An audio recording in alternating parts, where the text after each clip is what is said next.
8장은 이제 드디어 솔로몬의 아들 르호보암이 통치하고 나서 얼마 지나지 않아서 이제 백성들이 찾아와서 이제 자기들의 질문을 멍에를 가볍게 해달라는 그 말을 듣고 나서 너희들의 가르침이 아니라 젊은이들의 가르침을 따라서 어리석은 통치를 하는 바람에 남북 왕조가 이제 갈리게 됩니다. 남과 북이 갈리게 돼요. 북이스라엘의 10지파, 남유다의 2지파 이렇게 나누게 되는 그 과정을 기록하고 있는데 지금 르호보암이 왕이 되고 나서도 실질적으로 왕의 이제 즉위식을 하려면 그 사실은 이스라엘의 수도인 예루살렘에서 그 다음에 거기에 성전이 있으니까 성전에서 당연히 이 왕이 이제 즉위식을 하면 되는 건데 지금 1절에 보니까 이 르호보암이 왕이 되기 위해서 세겜으로 갔다고 합니다. 세겜은 종교적인 아주 중요한 도시죠. 세겜이라는 장소가. 그런데 거기에 이제 백성들이 온 이스라엘 백성들이 이제 나와서 요구를 하는 거예요. 백성에게 우리의 멍에를 가볍게 해달라고. 왜 이런 부탁을 하게 됐냐면 솔로몬 통치 때는 솔로몬 왕이 다스릴 때는 경제적으로 나라가 아주 부강했어요. 엄청났어요. 모든 것이 부유했어요. 그래서 그 뭐 세금 내는 거에 대해서 별 부담이 그렇게 많지 않았어요. 그런데 이제 솔로몬 통치 이제 후반기에 가서는 이제 솔로몬이 하나님 앞에 범죄하게 되죠. 우상을 숭배하고 이방 여인들과 결혼하면서 하나님이 몇 번 나타나셔서 돌이키라고 했는데도 회개하지 않은 것으로 인해서 하나님께서 말씀을 주신 게 있죠. 내 왕들을 내가 둘로 나누리라. 그러나 그 심판은 너의 때에는 하지 않고 다 너의 아들의 때에서 이루게 하리라. 우리 한번 열왕기상 11장으로 한번 가보겠어요. 열왕기상 11장 9절부터 13절.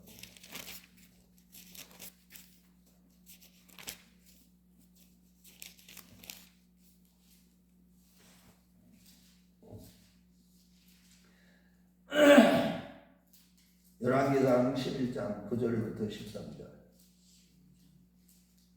같이 읽겠어요. 시작. 솔로몬의 마음을 돌려 이스라엘 하나님 여호와를 떠나므로 여호와께서 그에게 진노하시니라. 여호와께서 일찍이 2번이나 그에게 나타나시고 이 일에 대하여 명령하사 다른 신을 따르지 말라 하셨으나 그가 여호와의 명령을 지키지 않았으므로 여호와께서 솔로몬에게 말씀하시되 내가 이런 일을 일었고 또 내가 내 언약과 내게 명령한 벽돌을 지키지 아니하였으니 내가 반드시 나라를 내게서 빼앗아 내 신하에게 주리라. 그러나 내 아버지 다윗을 위하여 내 세대에 일을 행하지 아니하고 내 아들의 손에서 빼앗으려니와 오직 내가 이 나라를 빼앗지 아니하고 다윗 내 종 다윗과 내가 택한 예루살렘을 위하여 한 지파를 내 아들에게 주리라 하셨더라. 그뿐만 아니라 그때 당시에 솔로몬 왕이 통치할 때 솔로몬 왕의 통치에 불만을 품었던 여로보암 그 신하가 이제 애굽으로 피신해 있다가 이때 이스라엘 사람들이 여로보암을 불러옵니다. 그러고 나서 여로보암과 함께 이스라엘의 장로들과 모든 사람들이 이제 여로보암 왕에게 나아가서 우리에게 짐을 멍에를 가볍게 해달라 이런 말을 하니까 3일 뒤에 다시 오라. 그렇게 하고 나서 그때 이제 원로들한테 이제 질문을 물어봅니다. 이러한테 그 원로들은 어떤 자들이냐면 열왕기상 11장에 가보면 다 이제 솔로몬이 통치할 때 국정에 참여했던 분들이에요. 그래서 그 원로들이 그 권면하기를 백성들의 마음을 기쁘게 하고 그들의 요구를 들어줘라. 그들의 민심을 정확하게 파악하고 얘기한 것이죠. 그러면 왕을 영원히 이렇게 섬기게 될 것이다. 그러고 나서 다시 또 젊은이들한테 자기 또래들 그러니까 그때 왕이 됐을 때 열왕기상 10장인가 9장인가 거기 가보면 르호보암이 왕이 될 때 나이가 41살이었어요. 그러니까 젊은이지만 사실은 장년들이에요. 장년들에게 그들에게 물어봅니다. 그랬을 때 그들이 오히려 솔로몬과 이 르호보암을 비교하면서 얘기하기를 솔로몬의 허리가 자기 르호보암의 새끼손가락과 같다 하면서 저기 때보다도 더 무거운 짐으로 너에게 이렇게 먹이를 먹여 줄 것이고 솔로몬 때보다도 그 다음에 너희들을 다스릴 때 채찍으로 솔로몬은 다스렸지만 아버지는 자기는 정갈 채찍으로 가죽 채찍이 아니라 정갈 채찍으로 다스리라. 그러면서 결국은 그 원로들의 노인들의 의견을 듣지 아니하고 누구의 의견을 들은 거예요? 젊은이들의 의견을 들어서 통치를 하게 됩니다. 자, 그런데 성경적으로 보면 이 노인들의 얼굴을 공경하라. 레위기서 19장 32절 말씀. 그 다음에 어른들을 이제 생머리를 우리 한번 찾아보겠어요. 우리 한번 그거 볼 건지 우리 가봐요. 레위기 19장 32절. 레위기 19장 32절 말씀을 보면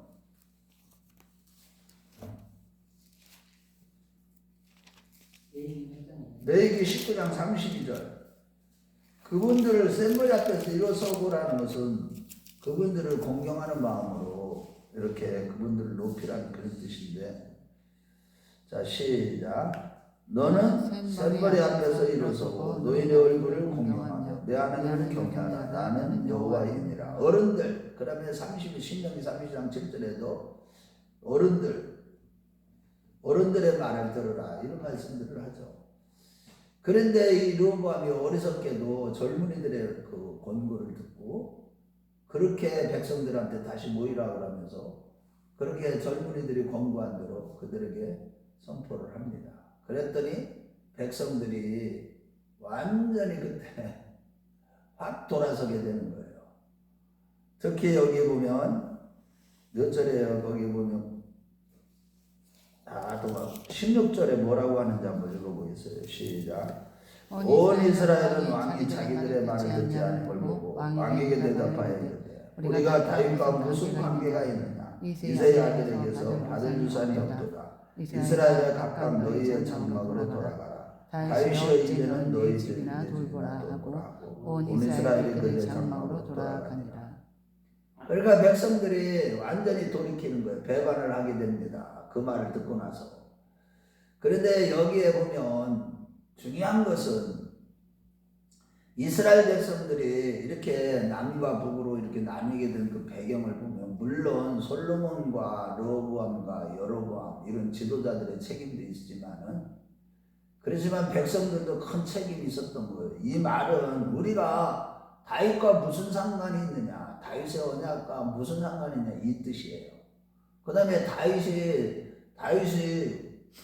다윗에게서 우리가 받을 유산도 없고 기업도 없도다. 이 말은 그 다윗이 이전에 압살롬의 반역으로 인해서 굉장히 힘들었을 때, 그러고 돌아오는 길에 그걸 몰랐던 세바가 반란을 일으킬 때도 그런 얘기를 했죠. 그 불량배 세바가. 그런데 이런 말을 했다는 이 자체는 실질적으로 이스라엘 백성들이 그 백성들 자체도 하나님의 통치를 물론 르호보암도 이런 모든 어려움이 있을 때 하나님께 물어보고 하나님의 통치를 해나가는 것이 당연히 신정국가로서 해야 될 왕의 입장이었지만은 그런 신앙이 없었어요. 르호보암도. 그러고 젊은 사람들의 이렇게 의견을 받아들이고 수렴하는 그 어리석은 결정을 하게 되는 것, 이런 것들과 또 백성들조차도 다윗의 언약을 끝까지 믿는다면 아무리 지금 굉장히 어려운 그런 환경이다 할지라도 그 왕이 똑바로 통치를 못한다 할지라도 하나님이 이 나라를 다스리고 통치한다는 그런 믿음을 가지고 끝까지 다윗의 언약을 배반하면 안 됐던 겁니다. 때가 되면 다시 다윗의 언약대로 다시 하나님께서 하나님의 열심으로 그들을 회복시켜 줄 것이 분명한데도 그것들에 대한 믿음이 없었던 거예요. 하나님의 통치에 대한 믿음이 없었던 거예요. 눈으로 볼 때, 육신적으로 볼 때, 육신의 눈으로 보면 다 대통령이 통치하고 다 지도자들이 나라를 좌지우지하는 것 같지만 그런데 실질적인 통치는 하나님이 하고 계시다는 거, 그런 거를 믿음이 없었던 거예요. 백성들도. 우리는 그래서 하나님의 말씀을 끝까지 신뢰하고 인내할 줄을 알아야 되는 거예요. 눈에 보이는 대로 행하면 안 된다는 거예요. 항상 하나님의 말씀을 붙잡고 우리는 살아가야 된다는 그런 뜻이에요. 언약의 약속을 분명히 믿고 신앙생활을 해야지. 그래서 하나님의 말씀은 하나님의 인생이 아니시고 시건치 아니시고 인자가 아니시고 후회가 없어요. 어찌 그 말씀하신 바를 행차하시며 하신 말씀을 실현치 아니하시고 하나님은 반드시 이스라엘을 어떻게 해요? 다윗의 언약을 따라서 통치해 나간다고 분명히 말씀하고 있어요. 우리의 구원 문제도 그렇고 우리의 인생의 모든 문제도 다 누구의 손에 달려있느냐? 하나님의 손에 달려있다. 우리가 무엇을 어떻게 해서 구원을 받는 건 아니에요. 하나님의 은혜로만 다 이루어지는 거예요. 그러니까 하나님의 열심으로 이루어진다. 이사야서도 그런 너희들이 무엇을 해서 이 하나님의 구속의 경륜 우리를 향하신 이 나라 이 민족을 향하신 우리 가정을 향하신 아버지 뜻이 이루어지는 것이지 너희들이 무엇을 어떻게 열심히 하고 너희들은 어떻게 해서 되는 것은 아니다. 다 가장 근본적인 건 뭐냐? 하나님의 열심으로 하나님이 택한 자들을 미리 정하신 대로 그 아들의 형상을 본받게 하기 위해서 구원을 이뤄가고 개인적으로도 그렇고 가정적으로도 마찬가지예요. 그래서 하나님께 범죄한 것은 반드시 그것이 죄의 씨앗을 뿌리고 나면 반드시 아들 세대나 그 몇 세대 후에 싹이 나고 열매를 맺게 되는 거예요. 지금 솔로몬이 어떤 범죄를 저는 저질렀어요. 이방 여인들과 많은 아내를 두지 말라고 그랬잖아요. 율법에. 그리고 많은 말들도 두지 말고 다 하나님만 신뢰하라는 그런 뜻이었죠. 그런데도 그런 율법에 있는데도 그 하나도 지키지 않고 이방 여인들과 계속 아내를 끌어들이고 수많은 그 이방 여인들이 오면서 우상도 같이 갖고 오는 바람에 또 우상까지 숭배하게 되는 그런 엄청난 죄를 범하게 되는 거예요. 그래서 우리도 마찬가지예요. 우리 조상적부터 계속 이 나라 이 민족이 유교사상 그 이전에 보면 이게 원래 생족 자손들이 하나님만을 이렇게 섬기게 되어 있는데 다 우상 숭배에 이렇게 빠지게 되기 때문에 결국은 어떻게 저주를 받게 되는 거예요. 그것이 또 누구에게 흘러갑니까? 자손들에게 흘러가요. 열매를 맺게 되는 거예요. 그래서 이런 어려운 일들이 생기게 되는 겁니다. 그래서 우리가요 신앙생활하면서 항상 내가 죄를 저지르면 반드시 죄는 싹슨 사망의 열매를 거두게 된다고 분명히 말씀하고 있는 겁니다. 그래서 어쨌든 오늘 이런 본문 말씀을 통해서 볼 때 이 모든 일들이 누구에 의해서 이루어지게 된 거예요. 우리 한번 15절 말씀 한번 읽어보겠어요. 르호보암이 어리석은 통치로 이렇게 나라가 갈려진 것처럼 역대기는 기록하고 있지만 실질적으로는 하나님이 하게 하신 거예요. 자, 시작. 왕이 이같이 백성의 말을 듣지 아니하였으니 이 일은 하나님께로 말미암아 난 것이다. 여호와께서 전에 실로 사람 아이야로 하여 느바세 아들 여로보암에게 이르신 말씀을 응하게 하시니라. 이 아이야를 통해서 여로보암이 10지파를 다스리게 될 것이라는 예언의 말씀이 이미 주어졌지만 그 전에 먼저 솔로몬에게 나라가 둘로 쪼개질 거에 대해서 반역을 하고 한 지파만 너는 다스리게 될 것이다. 이런 말씀들을 열왕기상 10장 11장 9절에서 13절에 말씀하고 있는 그 말씀 그대로 이루어지는 거예요.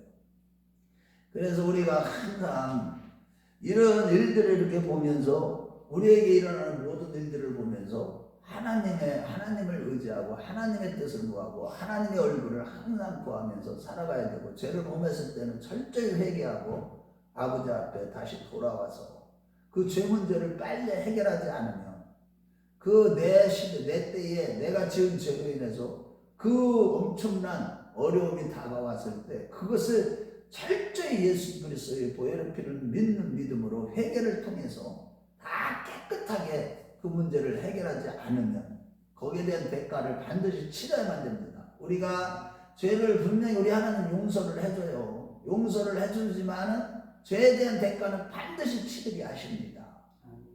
그래서 자손에까지는 안 올라가게 해요. 왜냐하면 회개하면 자손까지는 내려가지 않아요. 그런데 내 때에 내가 회개를 하면 그 죄 문제에 대한 대가는 반드시 치러요. 다윗이 하나님 앞에 바세바하고 동침하는 죄를 범하고 간접적으로 우리아를 살해한 죄를 범했을 때 그가 어떤 일이 저질러져요. 그 아들 바세바가 임신한 아들이 어떻게 돼요? 죽을 병에 걸려버리잖아요. 그가 금식을 하면서도 하나님 앞에 울면서 기도했어도 어떻게 돼요? 그 아들은 죽게 되는 거예요. 그래서 이 죄라는 것을 우리가 아예 짓지 않게 해서 늘 결단하고 영적인 싸움을 싸워야 되는 거예요. 죄라는 게 진짜 무서운 겁니다. 죄에 대한 대가는 하나님이 반드시 보응하셔요. 우리 예수 믿는 자들은 특별히 이 땅에서 하나님의 백보자 심판을 받지 않기 때문에 이 땅에서 이미 교회들은 먼저 심판한다는 게 그런 뜻이에요. 교회들을 먼저 심판하시거든요. 마지막 심판의 주에 예수님이 오시기 전에.